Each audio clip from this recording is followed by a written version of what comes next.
अस्सलाम वालेकुम वरहमतुल्लाहि वबरकातुहू। हेलो फ्रेंड्स, एक बार फिर से आपका स्वागत है हमारे इस YouTube channel learn with Usman sir में।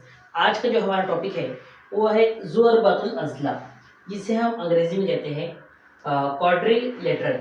अब देखिए ज़ुअरबतुल अज़ला दरअसल ये टर्मिनोलॉजी को जब सुनते हैं तो हमें थोड़ा सा कन्फ्यूजन लगता है कि ये बहुत मुश्किल चीज़ है। हालांकि ये ऐसा नहीं है। ये क्या है हम इसे देखते हैं, इसको हम हिस्से करके इसको समझेंगे किस तरीके से। जू पहले दिया हुआ है। जू का मतलब होता है वाला, और उसके बाद दूसरा जो लफ्ज यहाँ लिखा हुआ है अरबा। अरबा जो लफ्ज है वो बना है रुबा से। अरबा यानी क्या? अरबा का मतलब होता है चार। और अजला, अजला यानी कि क्या है? ये है जिलों की जमा। हम कहेंगे अजला। एक जिला दो जिला नहीं बल्कि कई जिले होंगे इसके अंदर। अब देखिए इसके नाम से वाज़ेह हो गया होगा, जू अरबतुल अजला, जिसे हम कहते हैं क्वाड्रिलेटरल। यानी कि क्या हो रहा है? जू मतलब वाला, अरबा यानी कि चार, और अजला यानी कि जिलों की जमा। यानी कि ऐसी शक्ल जिसमें जो है चार जिले होंगे। अब किस तरीके से? पहले अगर हमें चार नुकात लेने हैं, अगर हम तीन गैर हमकती नुकात से एक बंद शक्ल बनाएं तो वो बनता है हमारा मुसल्लस, ये हम जानते हैं। लेकिन अगर चार नुकात हमने ले, जैसे हमने एक, दो, तीन और चार, ये गैर हमकती, इसमें से तीन नुकात गैर हमकती है। अगर हमने चार नुकात, हमने इसको नाम दिया नुक्ता ए था, दूसरा बी, सी और डी। इन चारों नुकात को हमने अलग अलग खत से, यानी ये खत यहाँ से गुजर रहा है, दूसरा खत यहाँ से गुजर रहा है। अब हम पूरा नाम बनाते हैं, इसको थोड़ा इस तरीके से बनाते हैं। ये भी खत है, इस तरीके से आगे जो है लामहदूद होगा। ये हमने जो है क्या लिए? ये कतात ले लिया हमने। क्या लिए हमने? कतात लिए। तो ए बी सी डी चार कतात से, जिसमें से दो कतात खती हो सकते हैं, ये तीन खत हम खती नहीं हो सकते, तीन नुकात। अब इससे घिरी हुई शक्ल क्या कहलाती है? ज़ुअरबतुल अज़ला कहलाती है। ज़ुअरबतुल अज़ला ये जो है कहलाती है। अब हम इसे पढ़ते हैं, इसे आगे देखते हैं। चार नुकात से घिरी हुई शक्ल जिसके तीन नुक्ते हम खती ना हो, उनसे घिरी हुई शक्ल कहलाती है ज़ुअरबतुल अज़ला। अब ज़ुअरबतुल अज़ला के बारे में हम थोड़ी सी कुछ चीज़ें देखते हैं। अब सबसे पहले अगर हम यहाँ पे देखें कि इनके कतात है, कता ए बी, कितने कता है हम देखेंगे।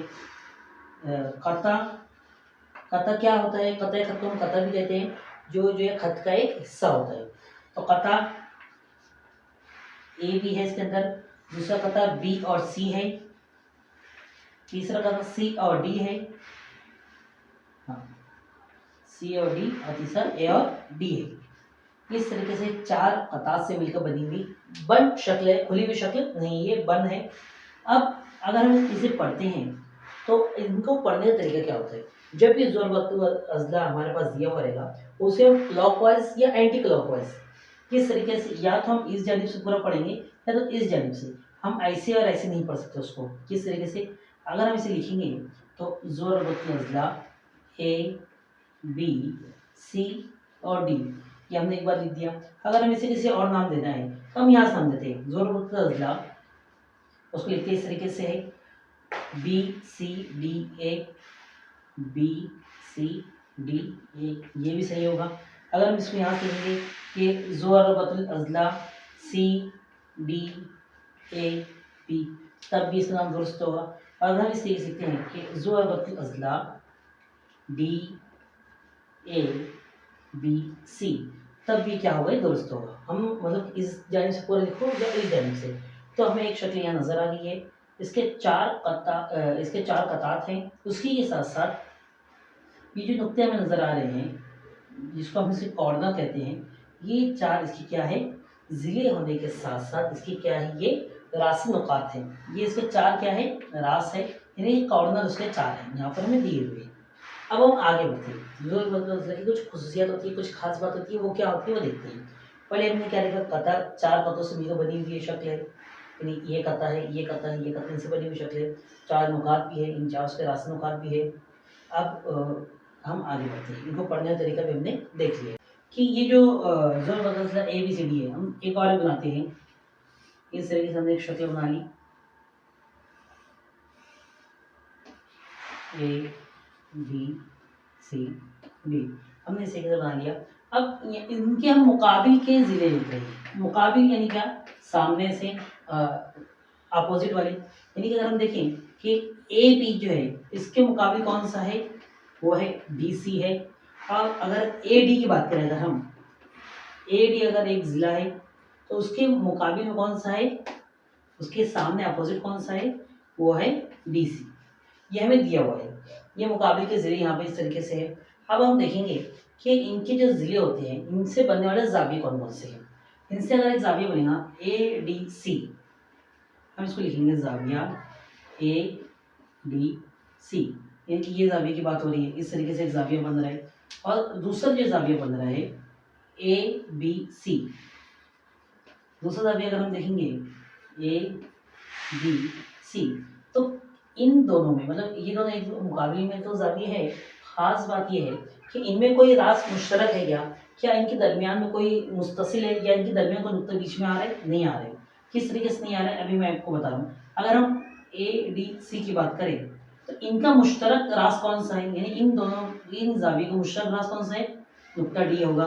इसी तरीके से अगर ए बी सी की बात करें, इन दोनों कता का मुश्तरक रास कौन सा होगा, ये मुश्तरक होगा, यहाँ से ये होगा, यहाँ से ये होगा। लेकिन अगर हम ऐसी बात करें कि ए डी सी ये एक जाविया है और ए बी सी ये एक जाविया है, तो क्या ये एक दूसरे के मुश्तरक है क्या, नहीं है मुश्तरक। क्यों नहीं है, क्योंकि इनमें कोई भी दोनों के रास एक जैसे नहीं है, ये हमने देखा। अब हम अगली चीज़ में ये देखते हैं कि अगर हम एक खत की मदद से नुक्ता ए और सी को मिला देते हैं, हमने ये जो खत खींचा है ए और सी को मिला रहे हैं जो, उसी तरीके से अगर हम डी और बी को भी मिला देते हैं। जब हम इस तरीके से खत को मिलाते हैं तो जब ये एक दूसरे को पता कर मतलब मिला रहे हैं, डी से एक दूसरे को मिला रहे हैं और ए सी एक को दूसरे को मिला रहे हैं, तो ये इसके होंगे वित्र। यानी ए सी क्या है, इस ज़ुरबतुल अज़ला का वित्र होगा, और डी बी ये भी क्या होगा, वित्र होगा ज़ुरबतुल अज़ला का। अब हम एक चीज़ और देखते हैं कि अगर हम ये शक्ल हमारे पास मौजूद है, अगर हम सिर्फ एक ही इसको मिलाते हैं, नहीं ए और सी को हमने मिलाया, तो एक गौर करेंगे यहाँ पे हम एक जो है मुसल्लस हासिल हुआ है और इस जानिब भी एक मुसल्लस हासिल हुआ है। इनकी पैमाइश अभी फिलहाल हमें नहीं पता है, लेकिन ये क्या है, ये एक मुसल्लस है और एक मुसल्लस है। अब हम जानते हैं मुसल्लस के तीनों जावियों का मजमुआ कितना होता है, 180 दर्जा होता है, और यहाँ भी तीनों जावियों का मजमुआ कितना होगा, 180 दर्जा होगा। अगर हम इसको इस तरीके से लिखें कि मुसल्लस को हम इसे मुसल्लस ए बी सी बराबर 180 दर्जा इसकी पैमाइश होगी मुसल्लस की। और दूसरा है ए डी सी, दूसरा मुसल्लस हमारा क्या है, ए डी सी, इसकी पैमाइश कितनी होगी, 180 दर्जा होगी। यानी कि हम ये बात जानते हैं कि मुसल्लस के तीनों जावियों की पैमाइश का मजमूआ 180 होता है, ये हम इससे पहले देख चुके हैं।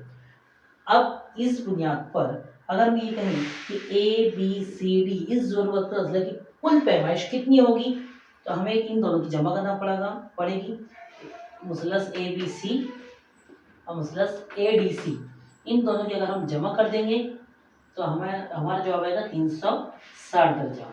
यानी कि ज़ुरबतुल अज़ला की जो पैमाइश होती है वो कितने दर्जे होती है, 60 दर्जा होती है। उनके मुकाबिल के रास को जोड़ने वाला जो खत होता है वो दरअसल क्या होता है, उनके वित्र होते हैं। तो इनका वित्र ए सी और डी बी ये उसका वित्र है। और मुकाबिल के ज़िलों की बात करें तो ए बी के मुकाबिल कौन से ज़िले हैं, डी सी है, और ए डी के मुकाबिल कौन से ज़िले हैं, बी सी है। इस तरीके से फिर हमने एक चीज़ और क्या देखी, इनको पढ़ने का तरीका क्या है और लिखने का तरीका क्या है। इनके 4 रास है, इनको पढ़ने का तरीका क्या है, या तो हम क्लॉकवाइज पढ़ेंगे या तो फिर anti clockwise. A B C D इस तरीके से हम पढ़ सकते हैं इसको, या बी सी डी ए पढ़ सकते हैं, या सी डी ए बी पढ़ सकते हैं, या तो फिर डी ए बी सी भी पढ़ सकते हैं। इस तरीके से या इस तरीके से हम पढ़ सकते हैं। और कितने कतार से बना है ये एक कतार ए डी है, दूसरा कतार डी सी है, तीसरा कतार सी बी है और चौथा बी ए है। इन 4 कतार से घिरी हुई बंद शक्ल क्या कहलाती है, ज़ुरबतुल अज़ला कहलाती है। तो ठीक है, ये हमारा सिर्फ इंट्रोडक्शन था ज़ुरबतुल अज़ला के बारे में।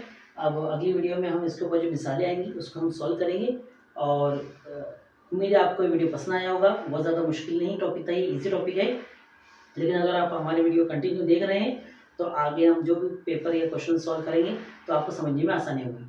तो ठीक है, इस तरीके से हमारे साथ बने रहिए, और हमारे साथ बने रहने के लिए हमारे चैनल को लाइक करें, शेयर करें, सब्सक्राइब करें, और आने वाली नई अपडेट के लिए बेल आइकन दबाना ना भूलें।